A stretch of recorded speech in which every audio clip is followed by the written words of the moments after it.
ملک شام کے اندر ایک یہودی تھا، اس کی ایک عادت تھی کہ وہ روزانہ تورات کی تلاوت کیا کرتا تھا۔ ایک دن وہ تورات کی تلاوت کر رہا تھا تو اس میں میرے اور آپ کے آقا صلی اللہ علیہ وسلم کا نام نامی اسم گرامی محمد آیا، تو اسے اس بات کو وہ پسند نہیں کیا کرتا تھا۔ ہر روزانہ دیکھتا کہ رسول اللہ صلی اللہ علیہ وسلم کا نام آتا ہے، لیکن نفرت سے وہاں سے گزر جاتا، پڑھتا نہیں۔ ایک دن نفرت کے عالم میں اور غصے کے عالم میں اس نے اس نام کو کھرچ ڈالا۔ جب اس نے اگلے دن اپنی تورات کو کھولا تو اس کے اندر 4 جگہ پہ میرے آقا علیہ السلام کا نام لکھا ہوا تھا۔ اس نے چاروں جگہوں سے کھرچ ڈالا۔ اگلے دن جب وہ تورات کی تلاوت کرنے بیٹھا تو 8 جگہوں پہ میرے آقا علیہ السلام کا نام لکھا ہوا تھا۔ اس نے پھر غصے کے عالم میں ان کو کھرچ ڈالا، اور جب اگلا دن ہوا تو اس نے تورات کی کتاب کو جب کھولا تو اب 12 جگہوں پر میرے آقا علیہ السلام اور آپ کے آقا صلی اللہ علیہ وسلم کا نام اسم گرامی لکھا ہوا تھا۔ تو اس دفعہ اس کے دل میں حضور کی محبت پیدا ہو گئی اور وہ ملک شام سے مدینہ کی طرف چل پڑا۔ اس کی قسمت یہ تھی کہ جب وہ مدینہ میں پہنچا تو میرے آقا علیہ السلام اس دار فانی سے ظاہری پردہ فرما چکے تھے۔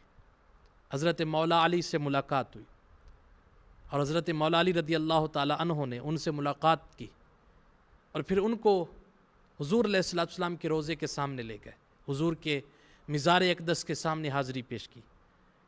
تو اس شخص نے کہا کہ مجھے رسول اللہ صلی اللہ علیہ وسلم کا کوئی کپڑا دے دیجیے۔ تو انہوں نے آقا علیہ السلام کی ایک قمیض ان کو دی۔ جب انہوں نے اس میں سے میرے آقا علیہ السلام کی خوشبو سونگھی، حضور کے جسم اقدس سے آنے والا وہ پسینہ، وہ کوئی عام پسینہ تو نہیں تھا، وہ پھر اس قمیض کے اوپر لگتا تو پھر اس قمیض سے بھی خوشبوئیں آتی، وہ قمیض بھی خوشبوؤں سے معطر ہو جاتا، اور رسول اللہ صلی اللہ علیہ وسلم کے وہ اس قمیض کو وہ چومتا جاتا ہے اور روتا جاتا ہے۔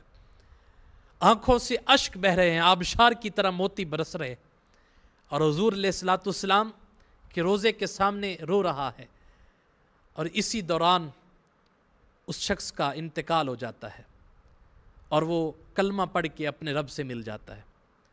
اور جب کلمہ پڑھتا ہے تو دعا مانگتا ہے، مالک اب مجھ سے دنیا میں نہیں رہا جاتا، مجھے میرے حبیب سے ملا دیا جائے، مجھے میرے محبوب سے ملا دیا جائے۔ دنیا میں کوئی شخص اگر کسی ایک سے محبت کرے اور اس ایک شخص کو محبت کرنے والے 2 شخص ہوں تو وہ 2 شخص آپس میں رقیب کہلاتے ہیں، اور دونوں آپس میں وہ دشمن بن جاتے ہیں کہ تو اس کو کیوں چاہتا ہے جس کو میں چاہتا ہوں۔ سونا اتنا ہے کہ وہ ان دونوں میں حسن تقسیم نہیں ہو پاتا، لیکن پھر بھی وہ اس کو سونا مانتے ہیں۔